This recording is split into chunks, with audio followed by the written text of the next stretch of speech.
Hoje nós vamos falar sobre a honra e a glória de Deus. Mas antes eu te convido a curtir esse vídeo e seguir esse canal. Assim você ajuda e faz com que essa mensagem alcance mais e mais pessoas. Outro dia, logo pela manhã, eu fui abordada por uma amiga com uma pergunta super honesta.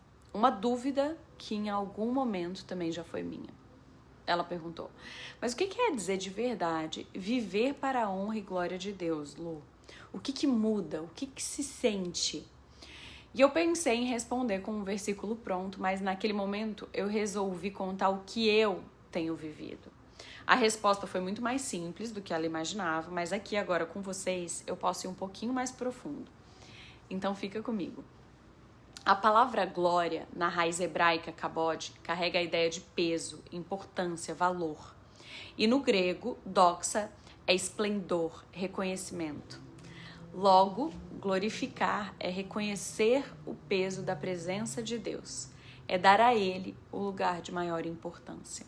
Não é só cantar bonito no domingo, é viver segunda a sábado como quem sabe que está sempre diante do Eterno.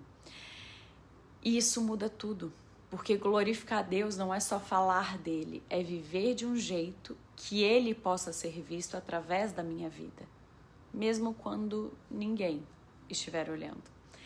E durante muito tempo eu medi o meu valor pelo quanto eu fazia. Era a régua da performance, do merecimento, da lógica humana. O quanto eu produzi, o quantos elogios eu recebi, o quanto eu fiz por merecer. Era como se tudo tivesse sempre aqui nas minhas mãos e o peso, vou falar pra vocês, era absurdo. Até mesmo com Deus eu achava que eu precisava merecer. Mas Deus, ele não se impressiona com o nosso currículo. Ele olha o coração. E foi quando eu comecei a pedir por visão espiritual nas minhas orações. O que é isso? São olhos que enxergam além da aparência e da performance. E a partir daí a minha vida começou a mudar. Porque visão espiritual é quando o invisível começa a fazer mais sentido do que aquilo que se vê. É quando a lógica do céu ela se sobrepõe à lógica da terra. E foi aí que eu comecei a notar Deus nas entrelinhas, em cada detalhe. Eu percebi que viver para a glória de Deus é mudar a pergunta de como isso me beneficia para isso espelha Cristo? É escolher pedir perdão mesmo sem culpa, só para curar um relacionamento. É exercer a paciência com um estranho que te corta no meio do trânsito. É servir alguém cansado mesmo quando você também esteja. É fazer o que ninguém vê, sabendo que Deus vê. Não se trata de viver perfeito, mas de viver consciente, com os olhos da eternidade. Você vê o invisível. E aí você percebe que a glória de Deus ela não está somente nos grandes feitos, mas nos pequenos reflexos também.